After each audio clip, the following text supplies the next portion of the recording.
Oh, hey, I'm working out the kinks with the transitions. Don't know how Fireside. We're going to try and go live on Fireside. Got to figure that out. We got a full house today. We got James Healy Jr. We got Sal D'Amelio, and of course Baron Von Lippy Pants. Welcome everybody to Crossing the Streams. We're excited to have you back. The ultimate show where we talk about TV and movies that you should be streaming and binging.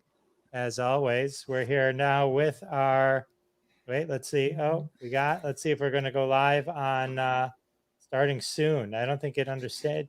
Fireside does not have the same timing as we do. So wait, hang on a second. Let's see. They're based in Chicago. So here, start the show. Why is it? Thank you. Okay, start the show. We're gonna take a look. There it goes, brother. I see it going live. Let's join. Yeah, let's do it. All right, I think we're live. We're live on. Are we there? Yep, we're good. This is we're learning. We're going live. Hopefully, mute them. What's that song? Oh, look at that, Ron. Invite the stage, Sal. I'm going to invite you to the stage. We're going to do this differently next week. All right, so you guys got to accept that. And then, all right, well, we'll just go from there. All right, there you go. And us Android users are just out in the cold. Android users, you're not there. You're counterculture, James. Fireside, if anyone joins, you can feel free to raise your hand and come on board. So welcome, everybody. Excited to have everyone here. We, as you know, we are live every Wednesday at 9:30 p.m. Eastern Time. Again, this is Crossing the Streams. We got a special guest, actor James Healy Jr. You probably recognize him from my podcast. He was one of the early guests on my podcast. It's a great episode. It was one of the more popular episodes. So Lee says hey, and Jerry's in the house. So what's up? Hey Lee. Hey Jerry. What's up, Lee? Jerry. So we're pretty excited to have you guys here. All right, so we're gonna kick it off like we always do with the theme song. So we're gonna ease James into the first panel. Here's the story of some lonely fellows who spend way too much time watching the TV. All of them have jobs and friends. Well, not really. Just between you and me. Freaking yeah, that was pretty good. Not bad. That was a strong initial showing. How you doing?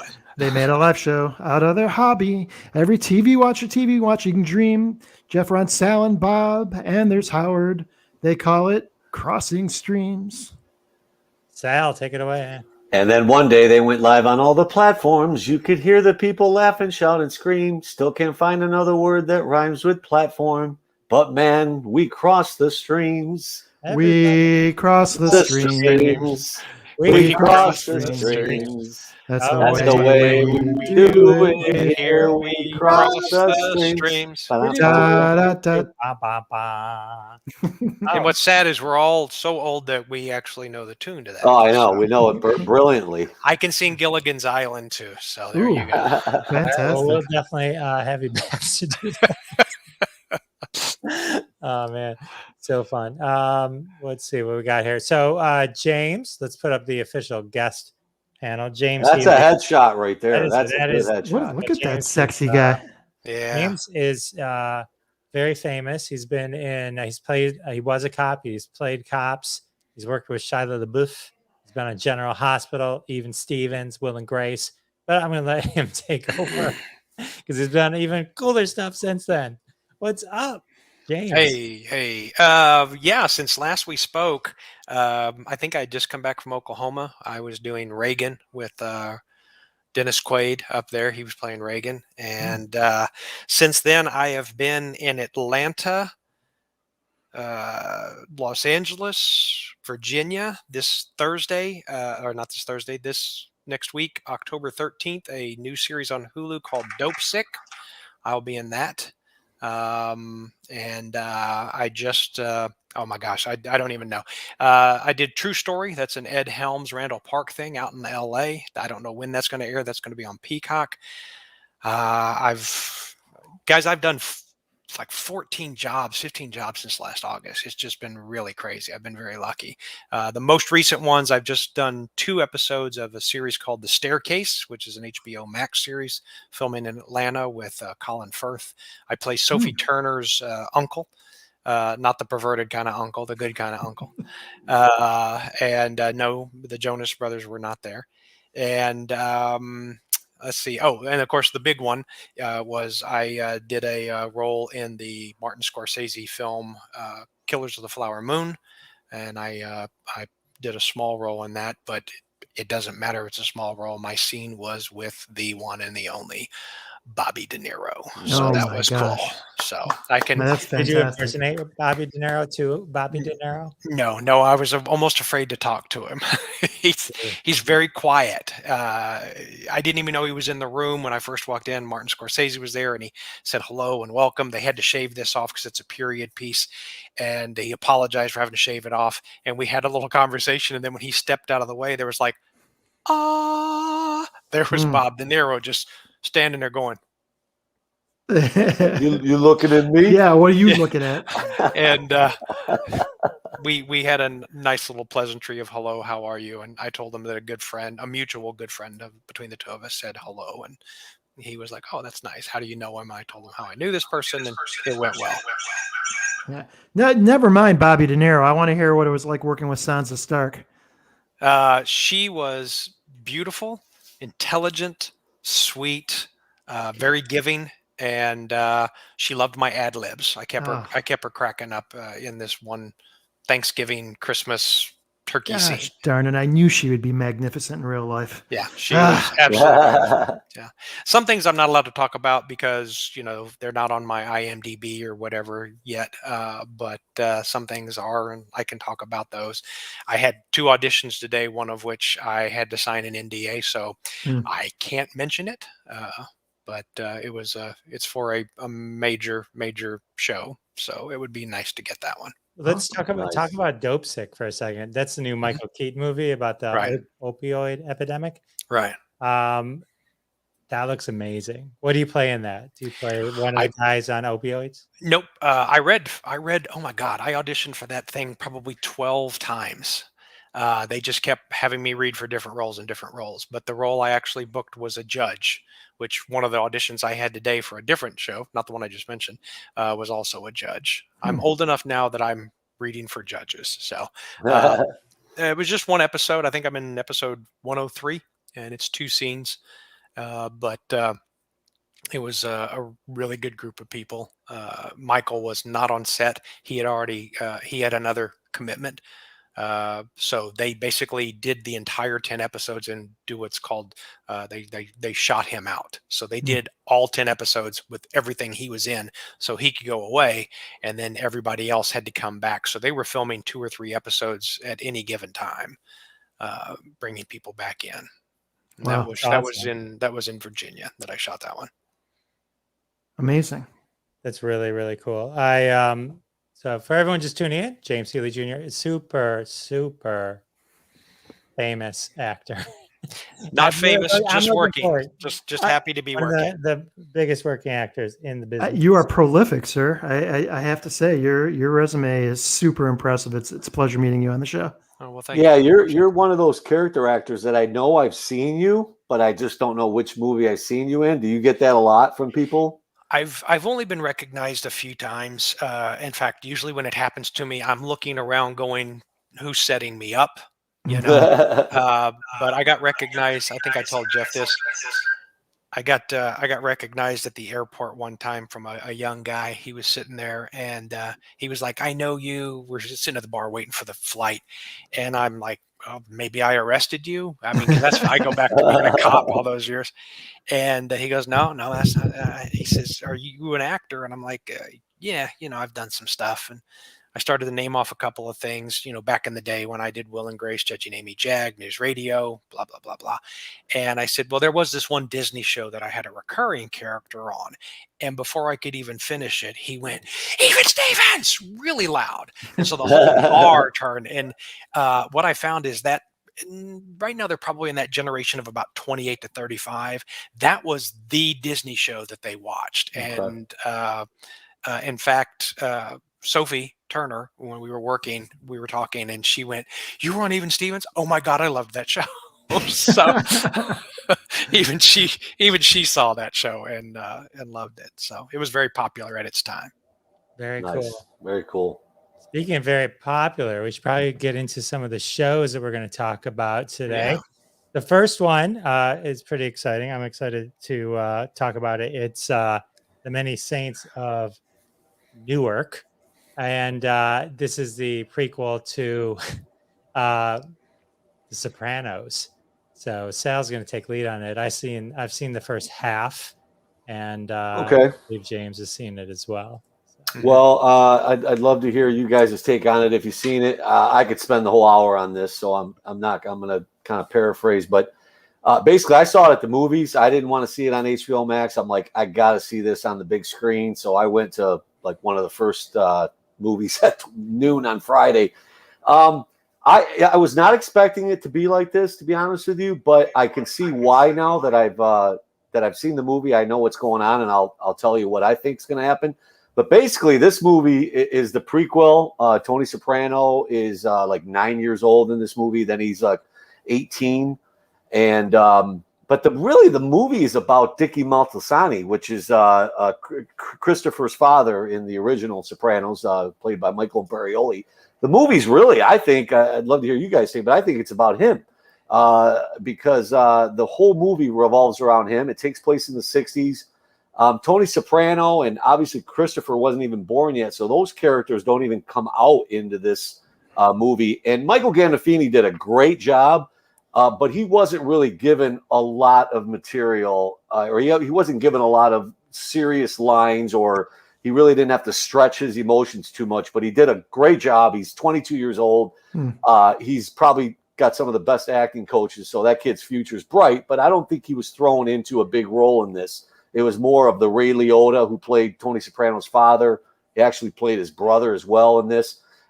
Basically, without giving too much away, I thought it was very, very well done. But what I think is going to happen, David Chase has many, many more, maybe even a whole new series, because the movie was just so short in time compared to the show that and you know, towards the end, I mean, at the end of the movie, you know, Christopher is just being born, and Tony Soprano is only 18.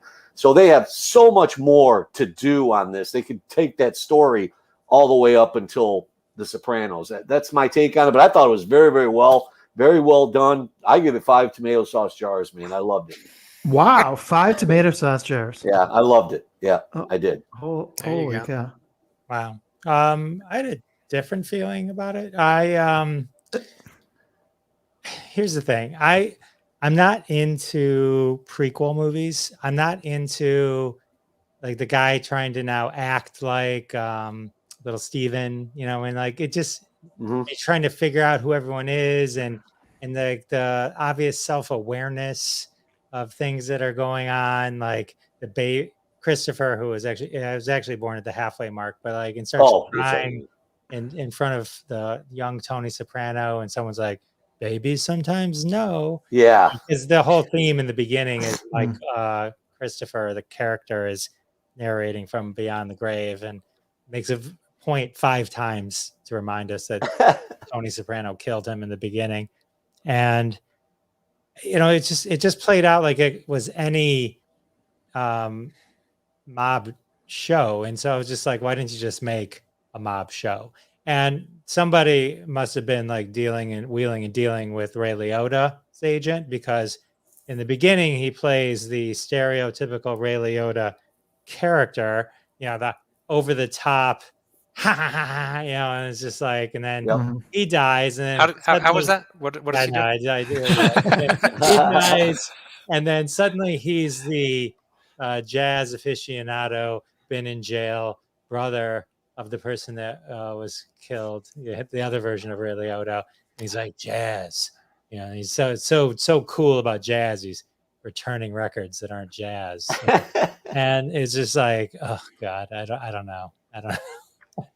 I didn't like the Star Wars prequels either. I hate when they purposely try to connect things that didn't need to connect. I'd always rather a story go forward than try and show you the history, the home movies. Maybe that's what the Many Saints was missing. It was missing Jar Jar Binks, and that would have Yeah. Well, That so was so actually first off, Jeff, I would say that the folks at Godfather 2 might disagree with you about putting the pieces what? together about a prequel. about a prequel and having the pieces fit perfectly together. But Robert De Niro wasn't doing a Marlon Brando impersonation per se. Got it. Well, so I guess that's my question to Sally. So does the movie? I haven't seen it yet. So does the movie? Is it a one and done prequel, or is there I don't room think for so. more No, material? I think there's a ton of room because I think, and I probably should have gave it 4 tomato sauce jars because to make it 5, I think they should have taken a bigger time period. Take it up to where Christopher and Tony are in their 20s and 30s. But I think that's what they're setting up. They're setting up either another movie or maybe even another series with Michael Gandolfini.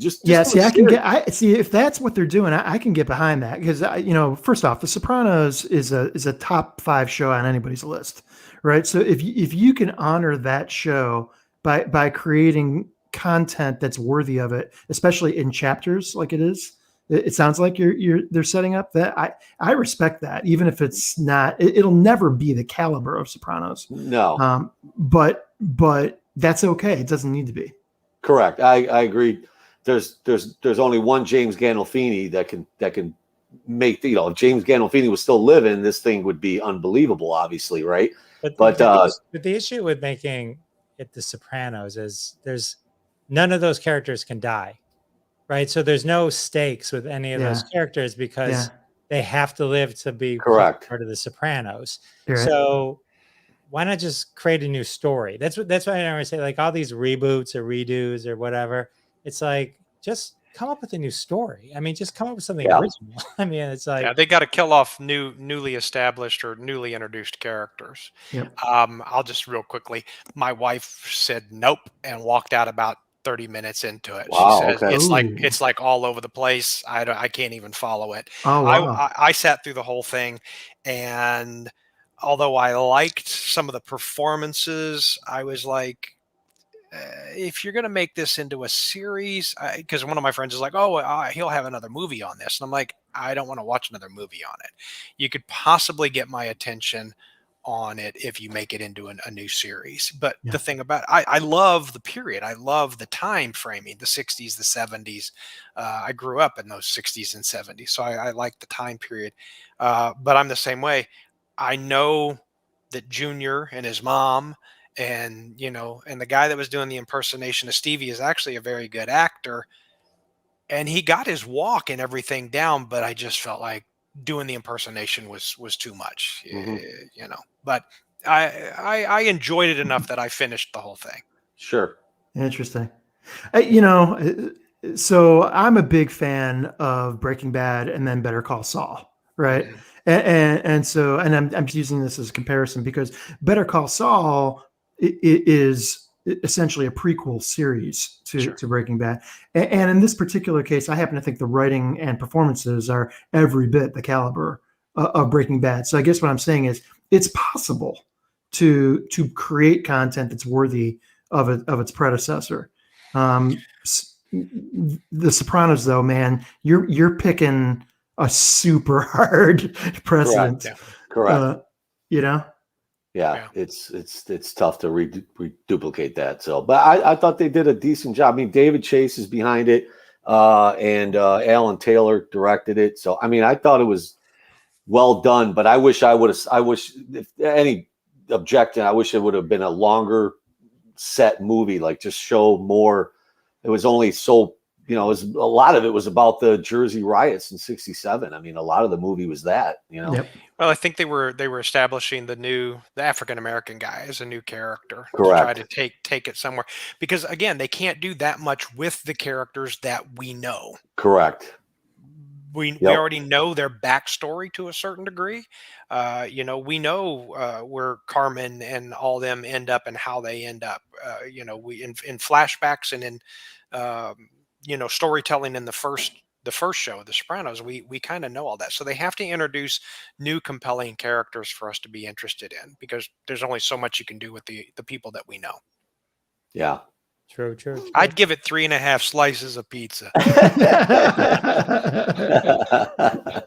All right. Well, before we move on, I do want to just kind of remind everyone of last week's show, episode 42. Forgot to do that. I got so caught up in James, all your good stories. But last week, if you want to check out episode 42, we talked about 9 Perfect Strangers, Succession, which is coming back next week on HBO, Extract, the movie with Jason Bateman, and Squid Game, which then suddenly became the biggest show ever, which I'm assuming was a coincidence, but otherwise, Netflix announced today that it may be their biggest show ever. You guys, we have to talk more about that series. I hadn't seen it when we reviewed it. I have so much to say about Squid Game. I'm in episode I'm 3, so don't say week. too much. Yeah, I'm going to watch it this week. Yeah. I'm on. But for the folks on Fireside, if you can hear me, it'd be great if one of you wants to come on stage, but I can't tell if we're streaming it right or not. It seems like it's acting weird. I'm not getting it. Oh, that's right. Wait, so what do we got? Actually, someone from Fireside just texted me. Hi, this is Allison. I just sent you an email, but as this is live, want to make can't. So I'm seeing 5 shows, but there's only 4 of us, so something's got to give. They can't hear anything. It sounds like they can't hear anything on the audio. Anyway, those 3 Identical Strangers. We have the Dave Chappelle show. We have Many Saints of Newark that we talked about. Clibkbait and the Fyre Festival, which was a really good one. So let's take 1 second. I'm going to. All right. So it sounds like we're messing up the thing, but I'm getting feedback. So hang on. I'm going to remove you. Hang on. Working out the kinks, ladies and gentlemen. Working out the kinks. I saw them in concert back in 1970. Wow, this worked yet last. Sorry, everyone who's listening. Like the first episode of Seinfeld wasn't that great either, you know. So we're just. I just watched that again the other day.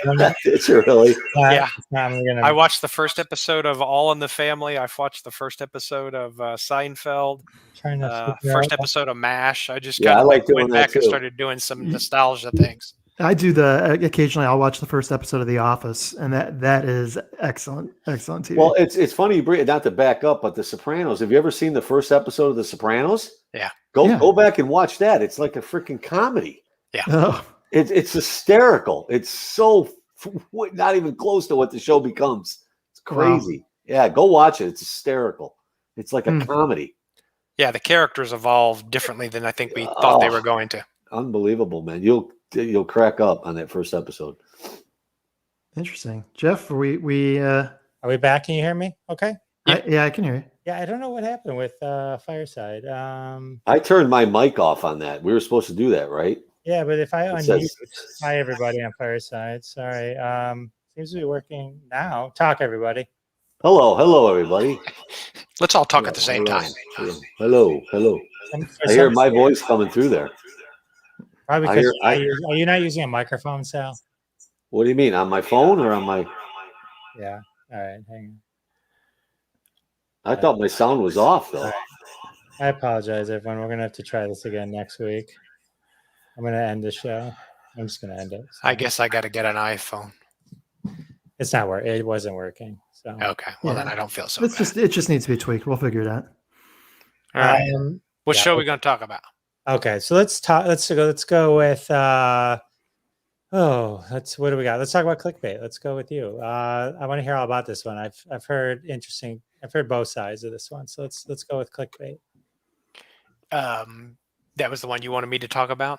I don't remember the people that are in the movie. I watched it now a month ago, and I really liked the series. I thought it was very interesting. It kept my attention. It's kind of a whodunit. The guy gets kidnapped, and we find out later he was killed.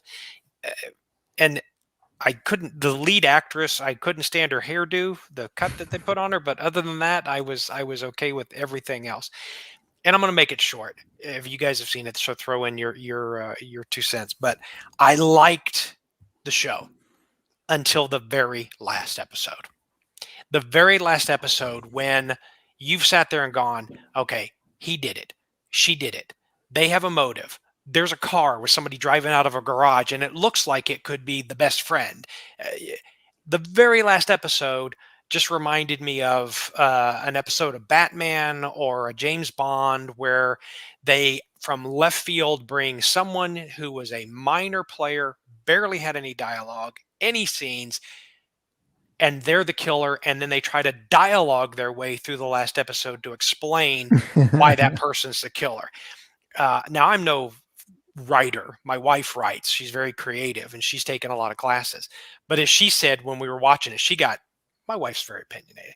She got upset, and she went, that is like writing 101. You don't just suddenly bring in a killer from left field and go, I did it as Colonel Mustard in the living room with a candle, and this is why I did it. It just, I loved the show until the very last episode, and then I was like, this is. I'm picturing a Scooby-Doo episode at the very end. I would have gotten away with it if it hadn't been for you damn kids. Yeah, it just they lost me in the last episode because character out of the blue, and then they had to dialogue the whole episode so that we would understand why these people were the killers. So, James, it's funny. In our house, we refer to that as M. Night Shyamalan-ing it. Oh, okay, yeah. is building an amazing, great story and then just punting at the last moment because you couldn't sustain the ending. It sounds like that's what happened. I wasn't as mad as when I watched the series Lost, because that involved, 8 years of my life to have them go, oh, we're in a church. And, from the very first episode, I said, they're all dead. This is purgatory. And then they did everything to tell you it's not what you think it is at the end to go, they're all dead. It's purgatory. Yeah. So I liked the series. I loved the acting. I thought it was well done, well written. They lost me on the very last episode. Okay. That was a pretty popular show. I just checked. It still is. It's in the top 10 still. I had run Netflix top 10 according to Decider.com for this particular week. I didn't see it this particular week, at least in the list that Decider put together, but I know it's been in there consistently for the better part of. Yeah, it probably was still just this last weekend because I was still seeing it. Interesting. How long has that show been around? I think I watched it probably almost a month ago because it is, because I went to Atlanta and did 2 films. I did On a Wing and a Prayer and then the second episode of The Staircase. So, so it's been at least a month ago that I watched it. Yeah. Well, people, I haven't seen it. So Sally, I don't know if you've seen it. No, I haven't seen it. It's a series, not a movie, right? It's a series. It's a series. Yeah. Yeah. It's the limited series. I don't think it'll go any further than that. Okay. I got to say, I finished 9 Perfect Strangers since last week. It's one of those shows where it's like, if I never saw this, I could have lived without it. There was really good acting and everything we talked about. Yeah. But it kind of ended where I was just like, I will not be thinking about this as soon as I forget it. I 100% agree with that, Jeff. I was super excited about the buildup of that show. And I did the review, as you may remember, last week because I was excited to conclude it. You may remember I was only 6 episodes in when I gave my review, and it did not produce the payoff that I was expecting. And I feel exactly the same way. Very unmemorable. Is that the right word? And I'm on to the next thing, which is Squid Game. Yeah, I gotta start watching that. Mm-hmm. All right, let's talk about something else. How about the closer? Okay. All right. I love Dave Chappelle. Yeah, so do I, James. I obviously, being a stand-up comic, he's one of the best in the business. This was his, I believe, his 6th Netflix special. It's called The Closer. He filmed it in Detroit, which he's got some I believe it was at the Fillmore, and he's got some a little bit of jabs at Detroit, and then he kind of shows some love by saying he wanted to film it there. So that was kind of cool. But all in all, I mean, here we are. Every comedian went through the pandemic where a lot of us didn't work. I mean, guys like Chappelle got up whenever he wanted, even down in his place in Ohio. I think he did a show in like a field or something during the pandemic. He did. so again, one of the best comics ever to grace the stage, but I just felt like this wasn't his best special, man. I just think that with all that time off, he could have really did some writing and really did some stuff, but I thought he spent way too much time on the LGBTQ jokes like he did in the last special. He told some really cool stories. Like I said, I laughed. I enjoyed it. It was an hour and 12 minutes long, and I just think he could have probably did that in about 35 minutes by cutting out some of the stories and some of the setups, I guess. He had some great lines in it, though. I don't want to give a lot of them away, but I mean, he just had some really good moments in it. And then he had some moments where I was kind of scrolling on my phone, scrolling through Facebook. So, if Dave Chappelle makes me do that, that's not good, right? That's not a good. But again, it was just for a few moments, and then I, popped my head back up and whatever, and then went, oh man, that's hysterical, and I enjoyed it, but it wasn't his. I don't think it was his best special. The way he filmed it was great. Whoever directed that did a great job. His attire was amazing. The crowd was amazing. They were behind him the whole way, and they had some really cool shots like behind him, and so the cinematography of it was great. I love the beginning of it. He did like some old school stuff where just showed people with their hands putting on record albums, like some of the old timers and stuff. I thought that was a really cool beginning. And then at the end of the special, he leaves the stage and he plays "It's Raining Men" by, I forgot what that girl's name is. That Is that Gloria Gaynor? Oh no, that's right. That's yeah. And I was like, why? What's this song have to do? But I might have missed something towards the end of his set or something. But I mean, all in all, it's Dave Chappelle. It was hysterical. But I mean, Sticks and Stones was way better than this. But it's Dave Chappelle is one of the best, and so I enjoyed it. But it wasn't his best special. I would agree with your assessment, sir. Okay, great. That's too bad. The Fillmore's such an iconic place, and that's really disappointing that he didn't kind of bring his best. I watched him during the pandemic do at the parking lot thing. I forget who he was with. Sally, you probably saw it too. But he killed. I mean, he had people literally, couldn't breathe. They were laughing so hard. He was just ripping at everybody. He had a lot of story moments in this where there wasn't supposed to be a lot of laughter.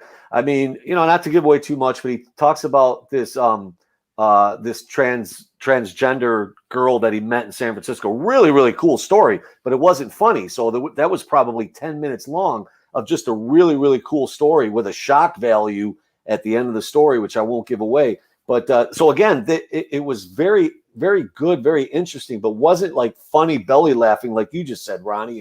In his last special, it was more of like just really cool stories, and then about this one particular woman that he had met in San Francisco, and it was a kind of a cool story. And but again, the laughs per minute, as they say in the comedy business, wasn't there on this one.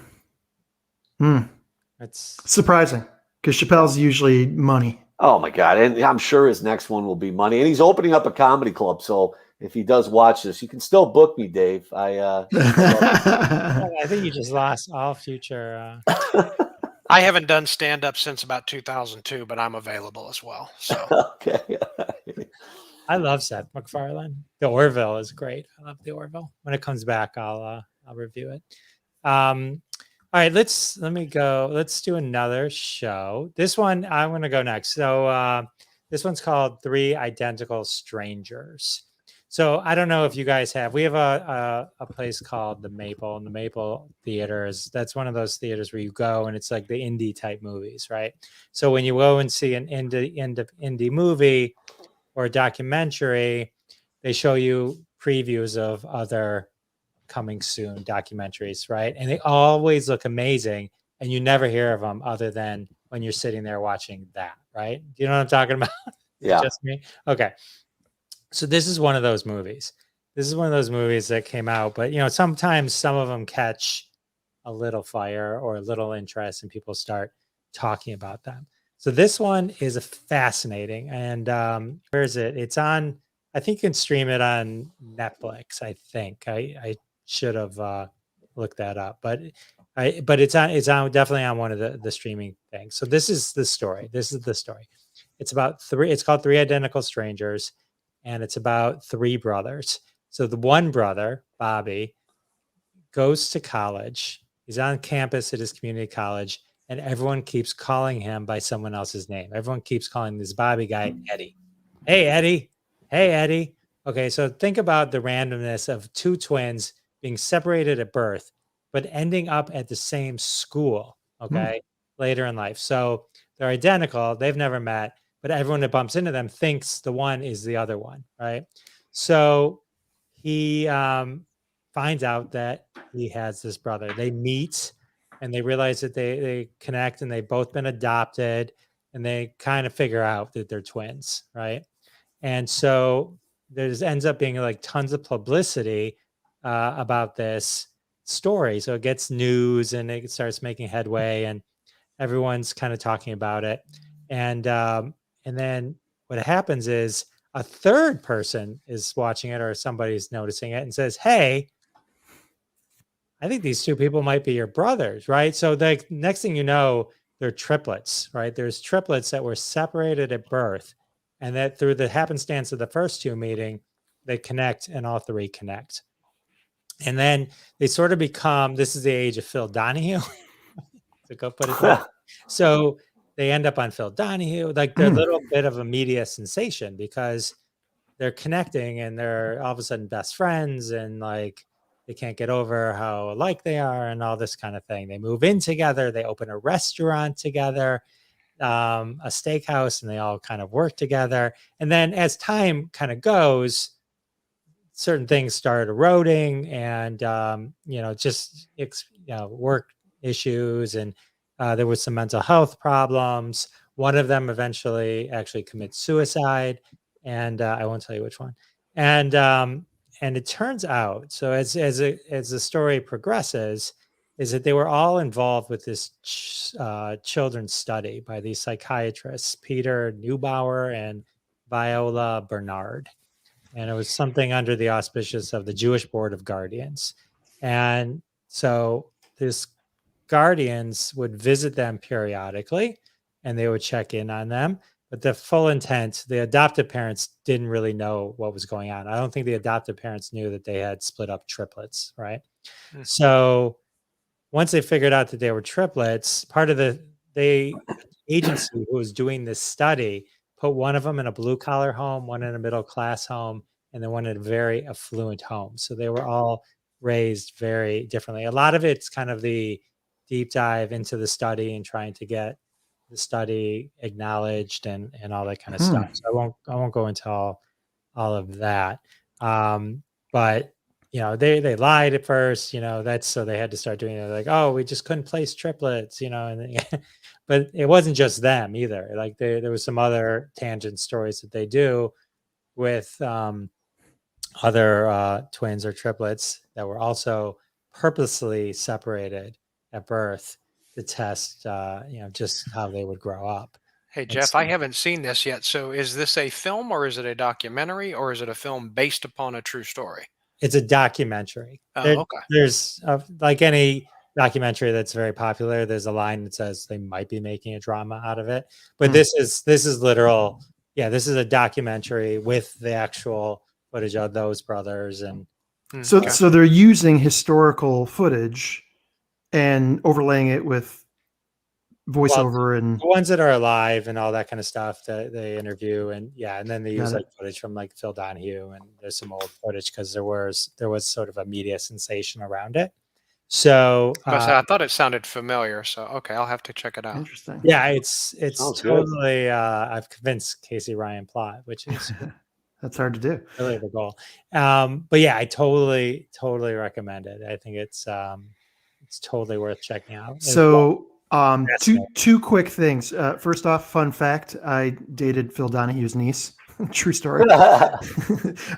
Second, it does sound kind of almost Joseph Mengele ish, you know what I'm saying? Like in terms of the way that the decisions that were made about these triplets, and is that the vibe that comes from this, or am I reading too much into it? There's definitely nefariousness that is that they're trying to uncover and figure out.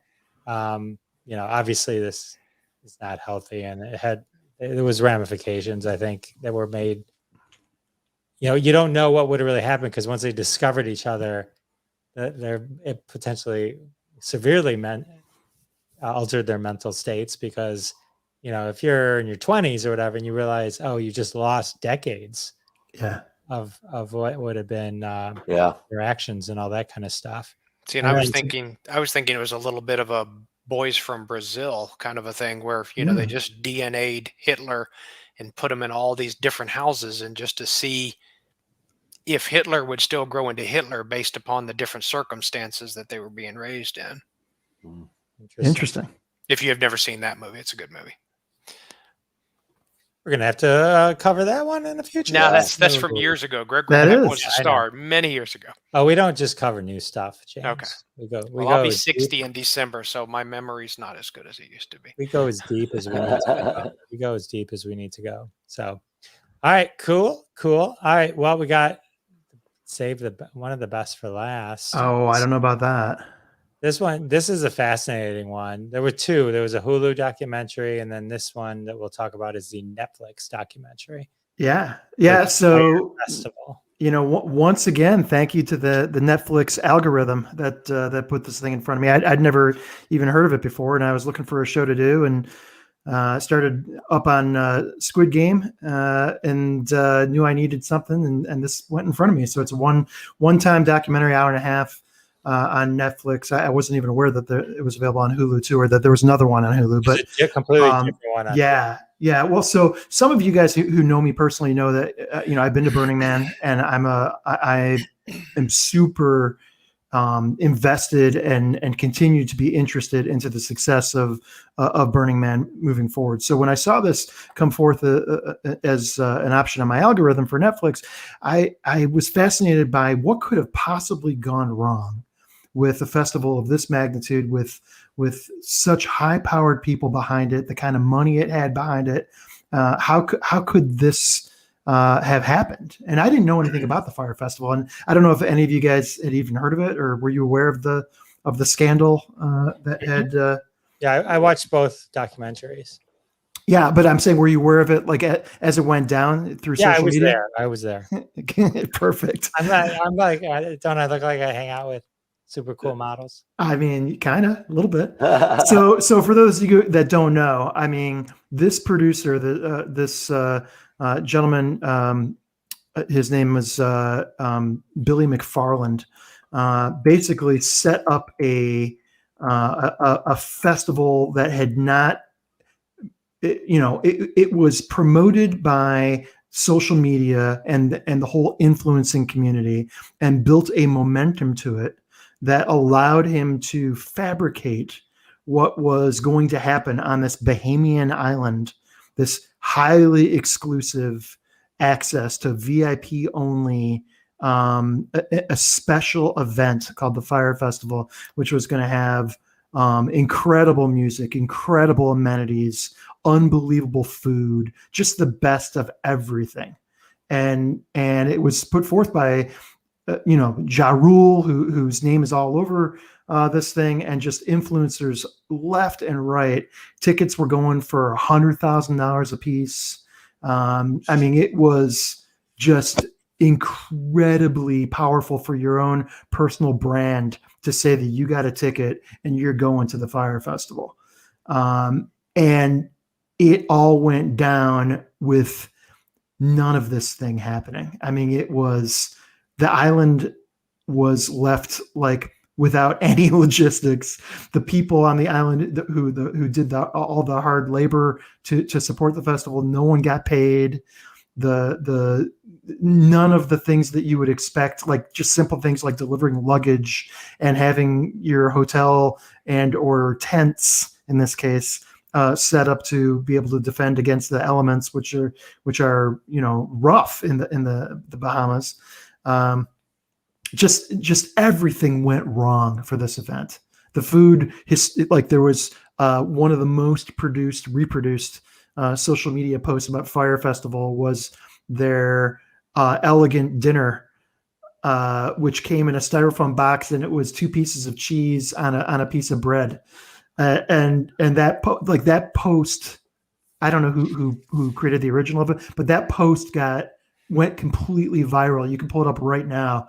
That was representative of the Fyre Festival. That's what you got by getting to the for Bahamas $100,000. for $100,000. But they like hired like supermodels, and they filmed things to kind of show you like this was going to be like the event of events of events. That's right. And That's when right. they got there, it was basic. They had no infrastructure, No toilets. Nothing. Nothing. It was worse than whatever. Bands that were supposed to be didn't even know. Well, that they were I was supposed to be just there. going to say that, James. So the thing completely unspooled. Interestingly enough, when Blink 182 got wind of how badly this thing had been set up, and when they canceled, it created an immediate momentum of all of the names that had been attached to this thing that were a part of the foundation for its success. Just one by one, it all just crumbled. And so, you're talking, tens, hundreds of millions of dollars of money that just evaporated. And this Billy McFarland was skip town, and then moved to New York. He finally did come up and did go to trial for it, and only served, I guess, 6 years. I think it was for what is essentially every financial crime you can think of, and they still, even now, they don't know where the money is. Most of it is just burned away. And listen, the guy's a crook, but as Bernie Madoff proved, if you have the panache and the friends and the name attached to it, you can get away with anything. Yeah. And this guy is just another example of what can be possible when enough people in positions of public, strength, put their backing behind it. So it's a fascinating documentary. It's a story I didn't even know about. And it makes me reflect on Burning Man, about how hard it is to produce an excellent event. Yeah. And it really gives you a sense for how much has to go in to cover every single detail to make a flawless, seamless event of that magnitude. What 99 documentary is also a great one about a disaster that Rosner talked about.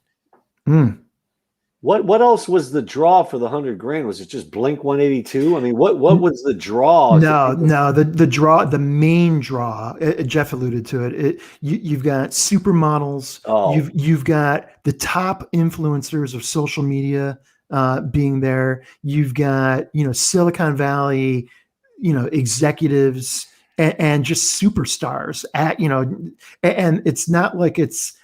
There's bracelets and fenced in areas where once you're there, you're part of it. I mean, you get to mingle with everybody. How many people would you say bought tickets for this, or supposedly? Yeah, it's a great question. I don't know that off the top of my head. I want to say I would guess somewhere around 3,000 or 4,000 people, maybe. Okay, all right. Yeah. I could get you that exact number though. I was just curious if it was like 50,000 people, or if it was just like 100 people, No. It was more than 100 people, and then they were all stranded, and nobody could get off. Yeah, no one could get off the island, and no one had food. No one had water. It was thousands of dollars. That's insane. It's a fun train wreck. The interesting thing about the two documentaries, the one on Netflix and the one on Hulu, is they were made by different people, so they have slightly different points of view. One of them was made by the ad agency, so they come off a little better than in the other one, right? So it's definitely interesting. The guy, who was the main guy? Billy McFarland. Billy, he had like a history of being a shyster and kind of screwing people and all that kind of stuff. So yeah, he did. But it's a whole statement on the concept of how influencer marketing can really kind of lead you astray. 100%. So check this out, Sally, and I don't know how much time we have left, but so the big secret about Fyre leading up to the Fyre Festival is that these influencers that were at the top of their game, they would simply put out posts of orange squares, and you were left to interpret, like she's posting an orange square. What does that mean? Like okay, so that must. Like that means something, and as word got out about the Fyre Festival, like people started to understand you're going to Fyre Festival. You got a ticket to this Fyre Festival, and you've earned the right to produce this orange square on your Instagram account, and just that turns into a currency of sort. Sure. Which shows you how screwed up we are as a society, that the currency becomes the right to produce an orange square on your Instagram account. Yeah. And that drives the even more hunger for the tickets, right? Wow. I blame the Kardashians. It's all. I think you're right. I think I'm not kidding. Actually, I think there's some truth to that. Actually, them and the Paris Hiltons and the the kind of the ones that started this whole influencer thing. I mean, there's this girl that does all these TikTok dances, and she's so famous now, and I'm like, okay, why? And here's my other thought for those people.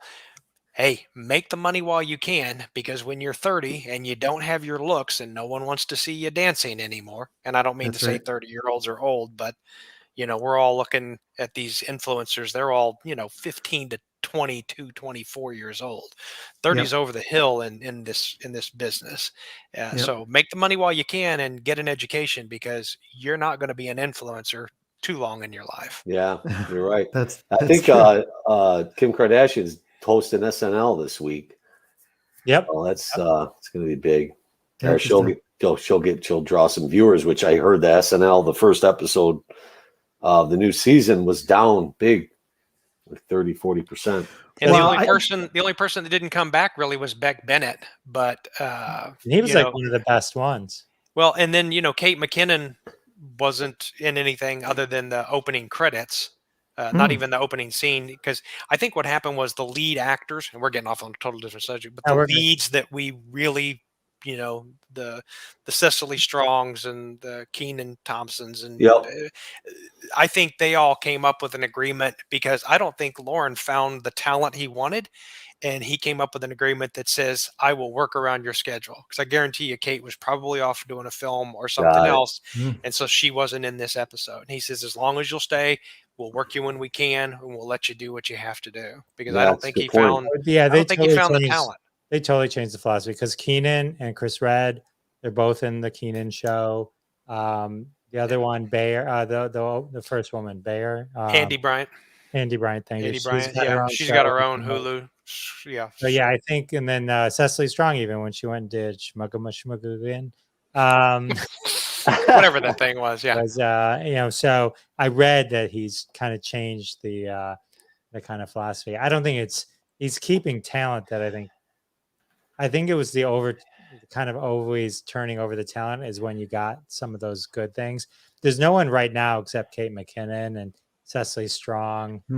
I mean, those are like the really huge ones. And it's like Beck Bennett was probably one of the better ones, and he left. And then Pete Davidson is okay.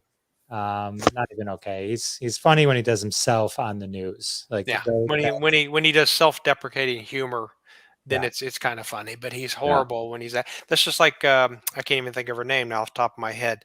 The big black woman that was on the show. Leslie Jones. Leslie Jones. I couldn't stand her. Now, I understand from somebody that knows her, she's a really lovely person, and she's a very funny stand-up comedian. But she couldn't perform. You could tell she was always like, she was playing the laugh like a comedian for the setup and stuff was. I never appreciated what she would do. Again, other than some of her news stories when she came out and did the, looking at oh God, I'm so bad with names now. The other guy doing the news, and calling him her white chocolate and stuff like that. Jost, Michael Che. Jost. So I'm 60 in December, so I've been watching that show since it first came on the air. and there's only been a few times where they've really put together a strong cast. Yeah. And Yeah, I think he was just desperate this year to try to keep a hold of some of the people that were some of his stronger players. I love Sure. Chloe Feynman. She's really good. And Melissa Villasor, she's underplayed. She's actually really, really Yeah, good. she's She is. hysterical, man. They are very underused. And both of Big them time. do excellent impersonations. Oh my God. Feynman, I just watched Feynman on Jimmy Fallon. Yeah, I and saw that clip too. She just did wonderful impersonations. Yeah, I agree.